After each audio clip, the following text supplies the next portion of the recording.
La mort d'un chanteur, auteur d'un célèbre tube dans les années 80. Vous connaissez sûrement, écoutez. Libre Max, il est libre Max. Il y en a même qui disent qu'ils l'ont vu voler.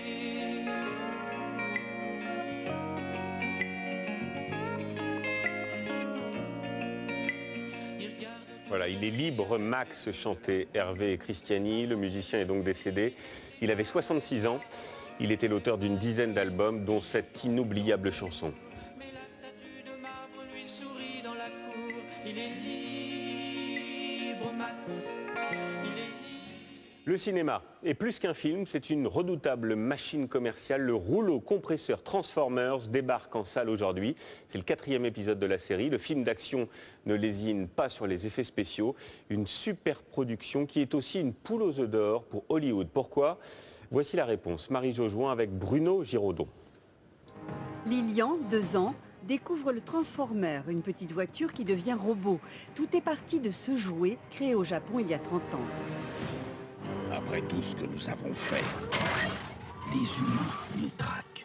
En 2007, sur une idée de Steven Spielberg, les petits jouets sont devenus à l'écran des géants de dizaines de mètres, combattant d'une guerre intergalactique aux côtés des humains. Combien parmi les miens devront être sacrifiés? Ici, comme dans les 3 premiers volets, ce n'est pas le scénario qui compte, mais l'incroyable débauche d'effets spéciaux. Pour faire un raccourci, chaque Transformer que vous voyez à l'écran coûte $1 million la minute. C'est pour vous dire le prix des effets spéciaux. Le budget moyen de chaque film est énorme, 120 millions d'euros, mais la recette est encore plus. C'est une cause perdue d'avance. C'est terminé. Hey! 2,2 milliards d'euros pour les 3 premiers films, un record. Des robots en or massif, si on compte en plus les 5 milliards d'euros générés par les objets dérivés.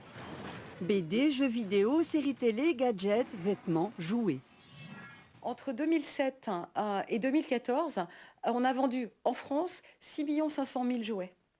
6 500 000 jouets Transformers, c'est plus que toute la cible des garçons de 4 à 19 ans.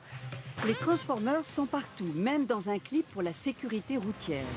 Sam, celui qui conduit, c'est celui qui ne boit pas. C'est l'extinction de l'homme. Ajouter un tournage en Chine, c'est un nouveau marché qui s'ouvre pour les Américains.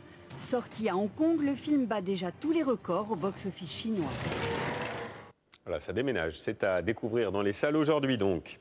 Ce rappel pour terminer, un Français, Serge Lazarevitch, est toujours officiellement retenu en otage en Afrique de l'Ouest. Voici son portrait, nous ne l'oublions pas. C'est la fin de cette édition. Merci de nous avoir suivis, merci de votre fidélité. Dans un instant, la météo, Tania Young, suivie de la série Hôtel de la Plage, est avec Bruno Solo. Les premiers journaux demain dès 6h30 Télématin, à 13h bien sûr Nathanaël de Rinxin. Et puis nous, on se quitte sur ces incroyables images aériennes, regardez, réalisées par des drones. Elles ont été primées par le premier concours du genre organisé par National Geographic, Dronestagram, et certains clichés ont été pris en France. Belle soirée sur France 2, à demain.